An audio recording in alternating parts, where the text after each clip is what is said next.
Hello everyone, welcome back to my channel. It's Mizuki Arts. Today we're going to be generating one AI image and then turning it into an actual work of art. Today I'm just going to be using Wombo AI. It's one that I could just get on my iPad. It's kind of fun to play around with, but obviously it's not a replacement for actual creative activities. So the image we got today is of this cute little red-headed fairy with wings coming out of her head for some reason, and a flower crown. So I decided to paint her. She just kind of seemed interesting to me. You'll see later in the video that I did change some things about her. Not too much because I was pretty art blocked, and I felt like I had to get my hands moving on some artwork, so I didn't go crazy or anything, but I did actually, make it so that it doesn't look like the wings are coming out of the back of her skull or something, and the flower crown is structured quite a bit differently. I think I actually mentioned this in my last video, but around this time of year, pretty much on an annual basis, I go through some kind of weird art block thing, where I just don't feel like painting. I don't really have any ideas, or the ideas that I have seem boring. I feel like disconnected from my own hands. So this was like a nice little thing for me where I didn't have to think too much.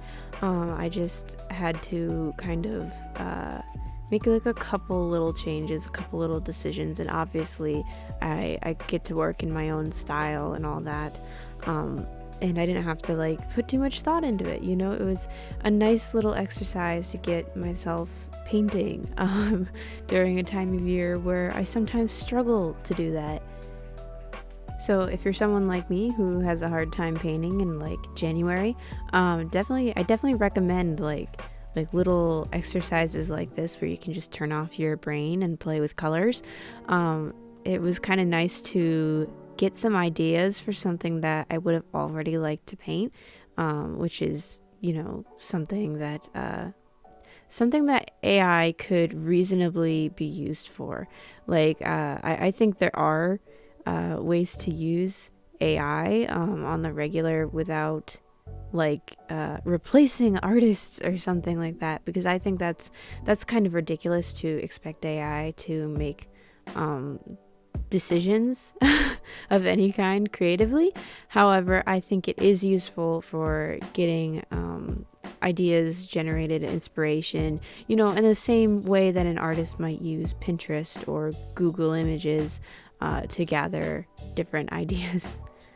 Another thing this exercise kind of helped me with in terms of my, wintry mindset / mood, is that I do tend to compare my art to others a lot at this time of year, mainly because I reflect on the previous year and I think about how much I've improved or how much I haven't improved, depending on the day, really. But comparing my work to something that I would consider not better than my work but just different. Obviously the app that I used has a bunch of different styles it can generate work in, and it's interesting to try and take an image that's in this weird anime realism thing. It's not really realism, it's too anime for that. I don't really know what it is, but to take something like that and heavily stylize it like my own my own way of painting things, it sort of takes me out of that, because why would I compare these two things? It seems a little silly, I mean, it doesn't make sense for me to be getting myself down for no reason, I guess, is what I'm saying. This exercise made it so that I could compare something that looks quote unquote more realistic, not really, to my own style, and realize that there's merits in my way of doing things. By the way, I just had to put quotations around more realistic because it's AI art, and AI makes some weird uncanny valley type mistakes even in a style that's supposed to be realistic. Anyways, It was kind of a chance for me to dig into what my style is, what makes my art mine, that kind of thing.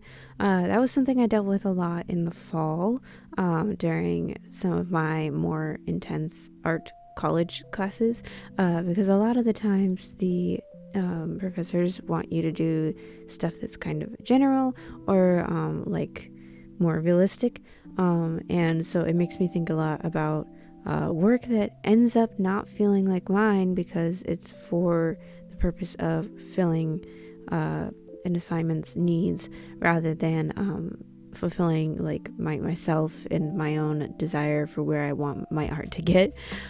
This was kind of like the opposite of that in that way. Like, I didn't end up looking at this piece and feeling like it was not my work. I ended up looking at it and thinking, yes, this is my work. This is how I want it to look, because I got to just work in my style and think consciously about what my art is and what I want it to look like.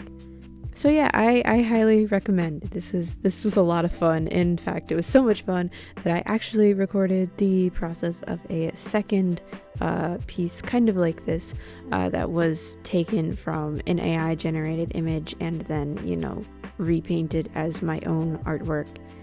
So yeah, look forward to that in the future. It's coming. I might even do more of these if you guys really enjoy them. They are a lot of fun and they're super easy to do, just because, once again, I pretty much turn my brain off and just get to work with pretty colors, and I can generate as many different ideas for it as I want. So it's kind of an interesting idea to explore. Obviously, I don't want to do too many because I much prefer to work with my own ideas through and through, but it is kind of fun to use AI in a way that's not abusive, if that makes sense. It's kind of funny to see people just abuse it in such horrible ways, generating images that maybe they shouldn't, or trying to pass AI generated photos off as photographs or as their own artwork.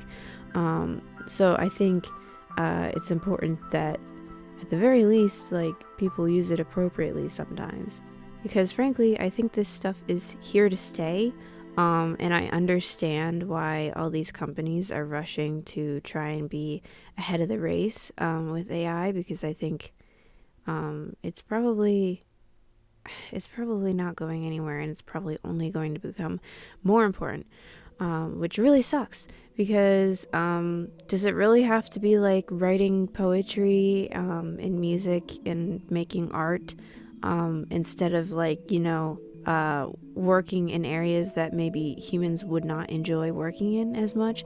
I don't know. There's something to be said for, I think, people taking advantage of it and pretending to be creatives when they're really just hustling. It's just kind of, that will die out because the market's going to be flooded with, junky content that doesn't need to exist at all. So I'm not too worried about my own future as an artist, but it's just kind of ridiculous that people's first thought was, let me use this to make money off of something that could be done in a creative way, instead of what if I built security or something with this new technology? I don't know. This is not an AI politics discussion channel, and it's certainly not an AI politics discussion video, but I do like to talk about my own views on the subject, I guess. My initial reaction to it being used in the commercial world is kind of there's a time and a place where I think it's appropriate, and then there's other times where I think it's not. For example, I don't think that designer clothing brands and dress brands, I won't name any names, should be releasing collections of dresses that sell for $300 or $500 a piece, and then not bothering to hire an actual artist to draw the little patterns and artworks to go on it. And I don't think that a very, very premium, expensive drawing tablet company,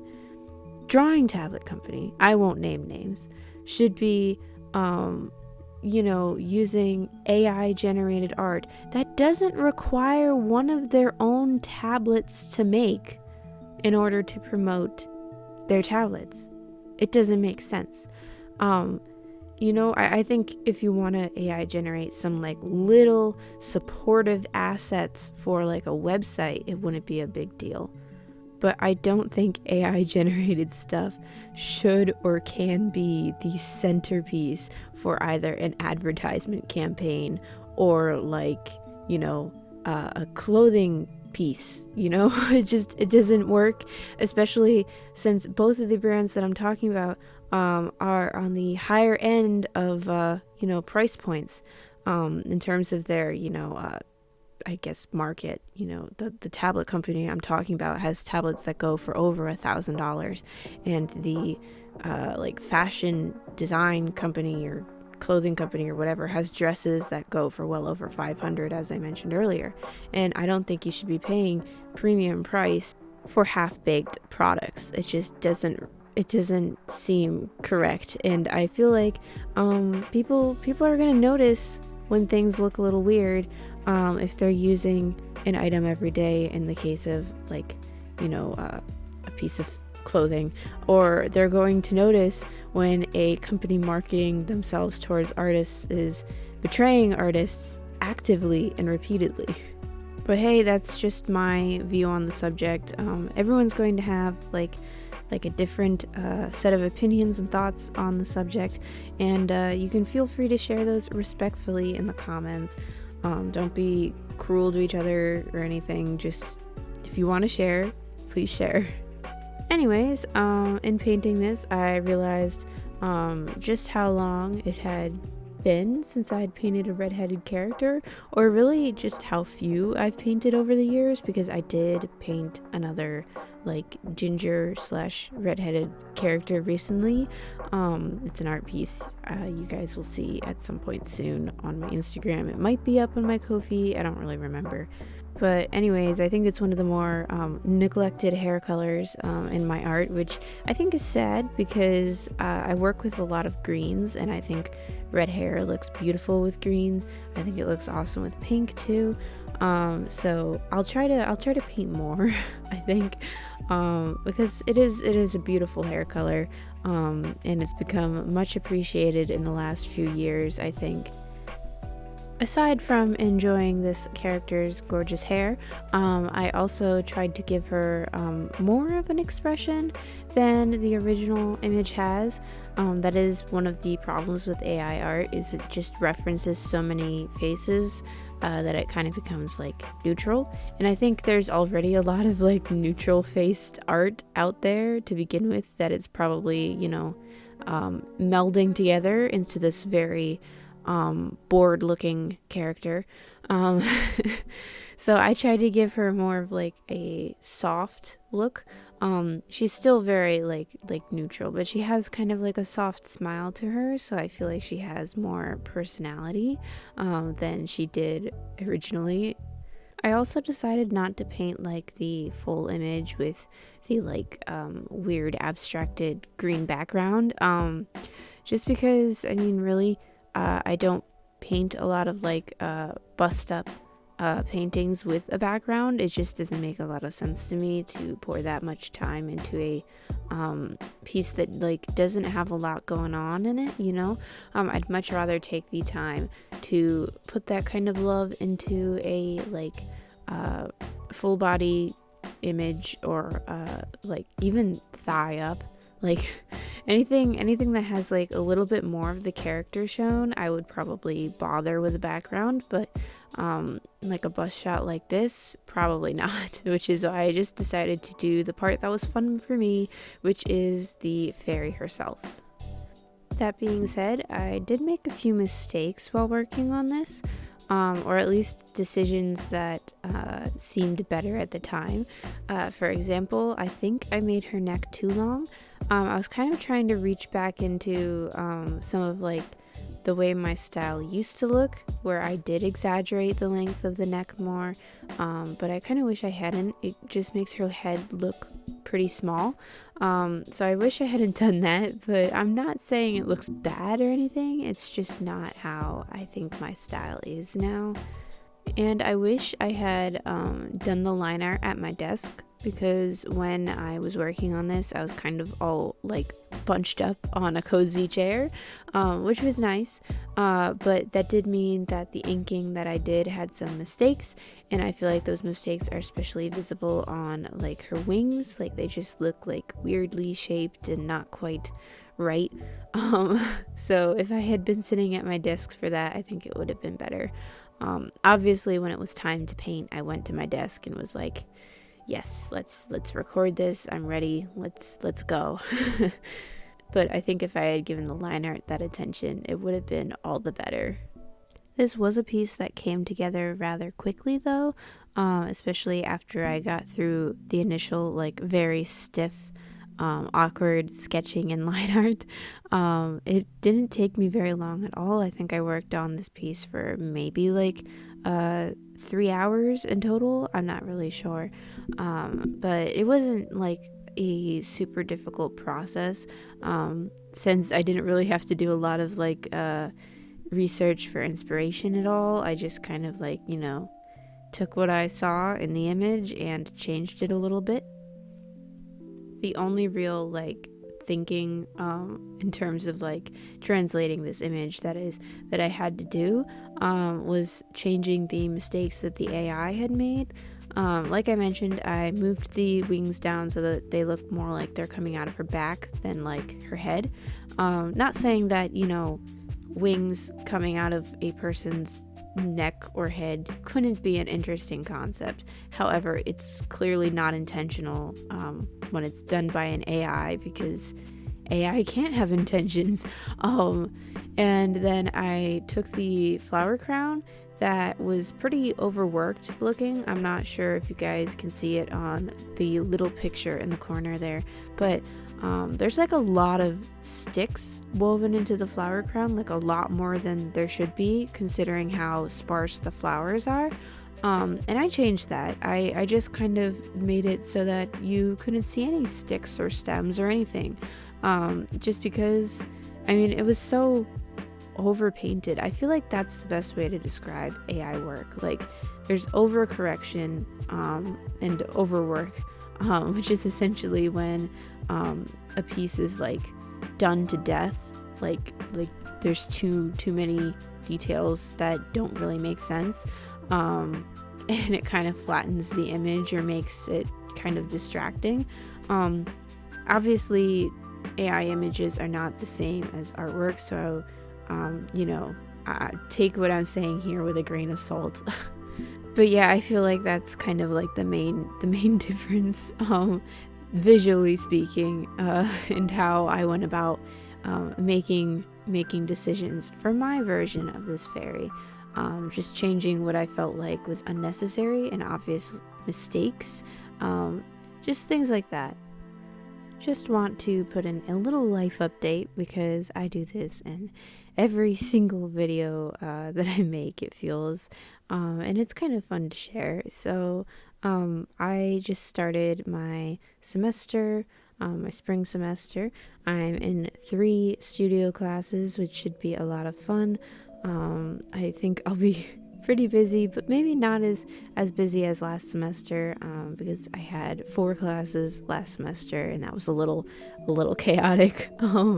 So these 3 art studio classes, I think will be fun, but hopefully not overwhelming. I'm hoping to learn a lot. I already feel like I've learned a lot from one of them, and another one's kind of going over stuff that I'm already like super interested in, and the third already has a project that I'm excited about. This semester I'm in a advanced drawing class, drawing 2 to be exact, and photography, which is the one that I've already learned a lot in, because I don't like work with DSLR cameras very much, but I do own an older DSLR and I've been learning a lot from that.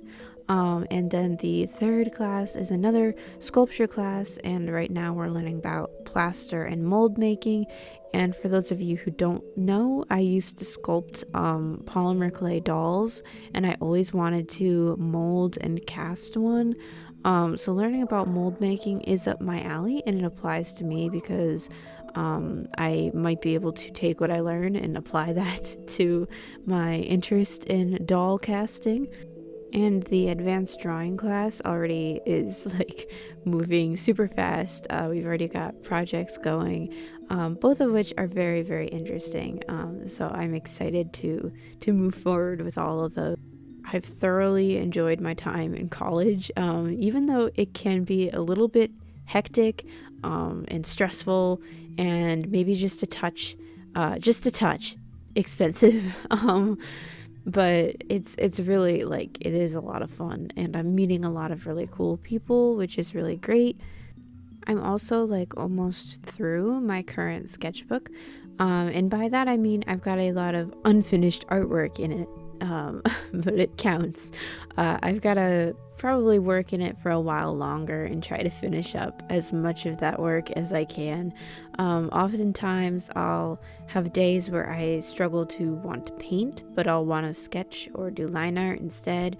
And then other times I'll have days where I only feel like painting. So often what happens is I'll do 3 sketches in a day, or like, 2 inks in a painting or whatever. Just whatever I feel like, depending on how much time I have. And it leads to anywhere from like 2 to like 7 unfinished paintings sitting in my sketchbook at any given day. So yeah, given the amount of sketchbooks to be toured soon, expect a sketchbook tour sooner or later. Not of my newest one, but I'm trying to go through the ones that I complete in order of their completion. I just try to spread out a lot of videos in between. So there'll probably be a video or 2 before my next sketchbook tour, but expect it soon because I really do have some sketchbooks that are just sitting here, and I'm like, oh, I should film the tour for that before I finish my next one. Anyway, okay, I just looked and there's like 3 finished sketchbooks waiting for tours on top of the one that I'm almost done with already. Maybe I should film one of those sooner rather than later and making you guys wait for no reason. I don't know.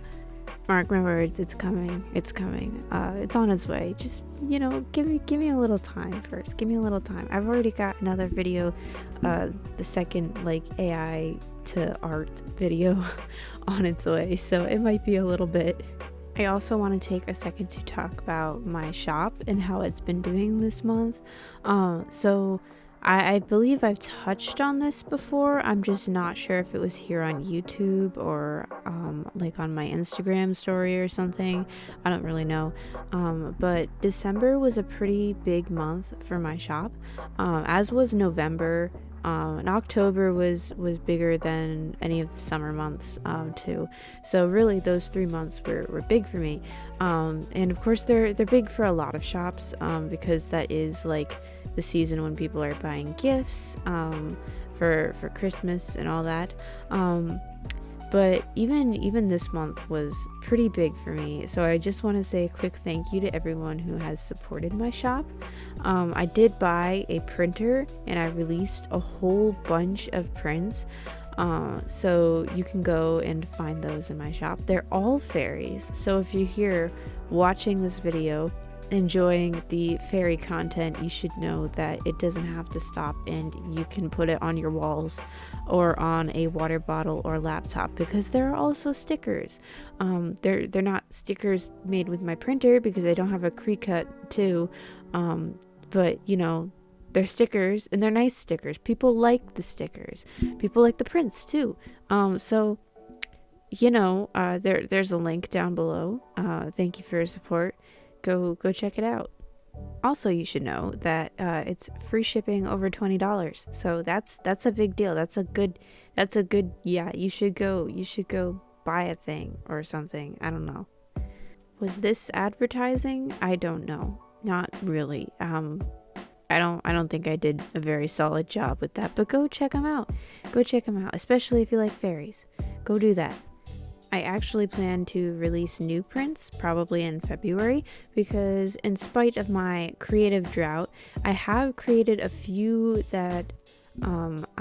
pieces that I'm happy with, that I think deserve to be made into prints, especially since I can do it in-house now, for pennies, and have them listed like immediately. So that's really nice, and I think you guys might enjoy that. So look forward to it in the coming months here. It all really depends on how disciplined I am at getting out my scanner, my laptop, hooking them up, and then putting each painting in to the scanner and waiting for it to scan.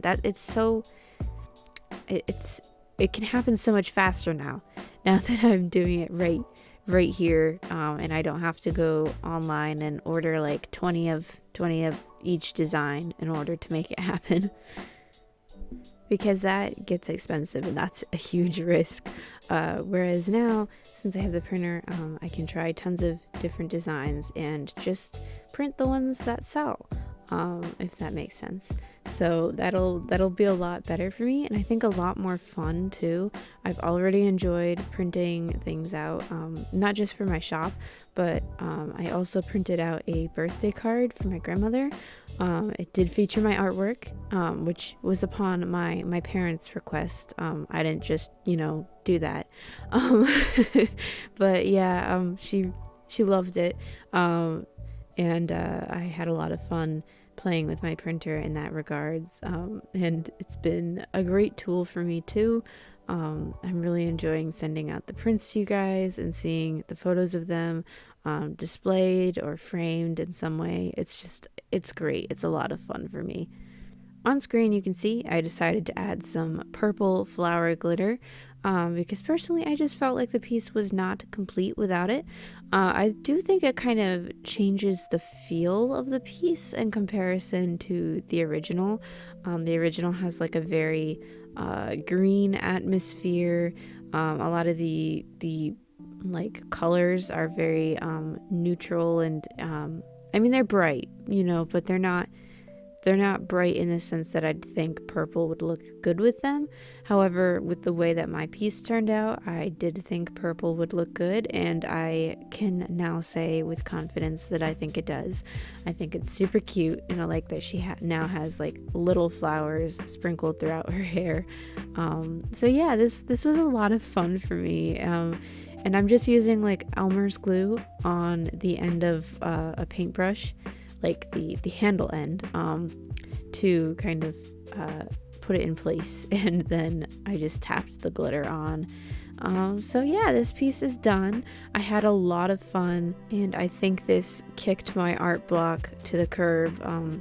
Now I've been making a lot more paintings since working with this exercise, and you guys will probably see the second video next time I upload, so look forward to that. Thank you so much for watching, and before I go, I want to give a shout out to my Ko-fi supporters. So thank you so much to Ashley, Savvy, and Tiffany. Your guys' support means the world to me. If you'd like to join my Ko-fi page, there's a link below in the description box for all of these benefits and more. Thank you guys so much for your support, and I'll catch you guys next time. Bye!